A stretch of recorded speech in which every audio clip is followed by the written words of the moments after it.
In the previous video, we saw what our requirements are for this school website, and we documented it in this document. And I mentioned that this is more of a first draft, and it's actually even more like a brainstorm than an actual business requirement document. But for our purposes, this is going to be sufficient. So in this video, we're going to look at the design aspect of it. We're going to move from requirement gathering and analysis to designing the product. So for this, our objective is basically going to be about coming up with a sketch for what it's going to look like, having a certain visual idea as to what it's going to end up looking like, and some descriptions as to how it will function, things like that. And because we are doing a static website, we're primarily going to be concerned about the look and the arrangement of information rather than actual behavior, because our behavior of a website is very simple. It's just going to present information to the user. We're not actually going to do anything with the user's behavior or whatever. So we're just going to present information. So for this, we don't need to worry too much about the design. We just have to note down certain things. So let's start.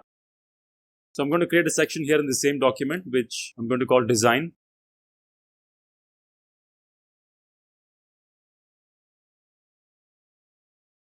And here, the first thing we need to note down is how many pages are there. Okay, so we need to have some description about the pages of our website, because the static website, the main thing about a static website is the pages it has. So we're going to list out the pages. And once we're done with the pages, we're going to describe what kind of content each page has. And we're going to look at features that are either common to all pages or specific to certain pages. And in this, we're going to include things like widgets, plugins, etc. So we are going to look at this design from the perspective of how we can build it using WordPress. Because for a school website or any static website for that matter, WordPress is a fantastic option. It's easy to complete and it has a lot of options for us to customize. So we are going to use WordPress to do this. And we're going to look at these three things: pages and what kind of content goes into each page, and some of the features. So first, let's look at what kind of pages we want. First and foremost, we are obviously going to have the home page. Next, we're going to have an about page. And then we're going to have a gallery, which is going to showcase some information about the photos that we need. And we'll also have a page for admissions, and we'll have a contact information page. And let's look over our BRD to find out if there's something else that we may need.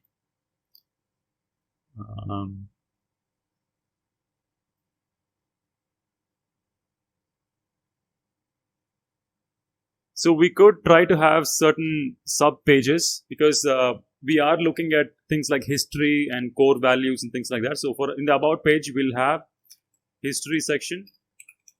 We'll see whether to have it as a separate page or a section, but we'll have a history and core values. And we'll also have a thing about infrastructure and something about the curriculum, because that's also something that people are generally interested in. Let's look at some other things that we may include. Yes, we forgot the blog page.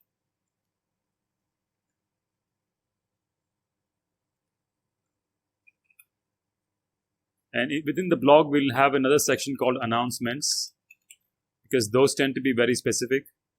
We'll also add another section to the about certifications and affiliations. So this is a good starting point for the list of pages, and we may add other pages as and when we discover the need. But I think this is a good starting point. In case we forget something, we can also, proceed with the development. We may modify this as well. Typically, if you're working on something that's very big, like a big, huge project, it's good to have a really thorough design where you're touching on everything that you need. The format of the information also has to be in a specific format. Usually people go for visual representations and stuff, but here we are just going to do a rough outline and change things as we move forward. So I think this is good for the pages. Let's now move to the content. What kind of content goes into each page? So this is something that I'll do off screen. I'll produce the content and then have it ready before the next video. The next thing is the features. And we looked at the features in the last video. We wanted an academic calendar, and we also wanted something about linking social media. So we want to have a couple of widgets here.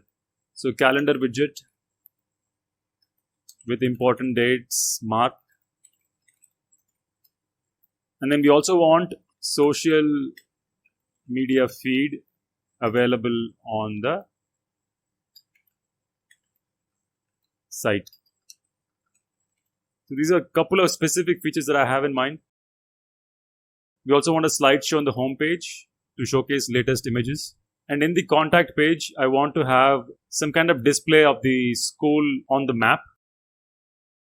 And I think this is all I can think of right now. So we have a good starting point for the design. Now let's look at the objectives and see if our design satisfies these objectives. So the first point is act as an official source of information and announcements, and we can have the announcement section of the blog handle this part. The second point, offer official information about applications and new students. So we do have a section for that. We do have a section dedicated for the admissions. And share photos of school events. So we'll do this in the gallery part. Share information about academic deadlines. So we'll do that in the calendar, and also we'll use the announcements for that.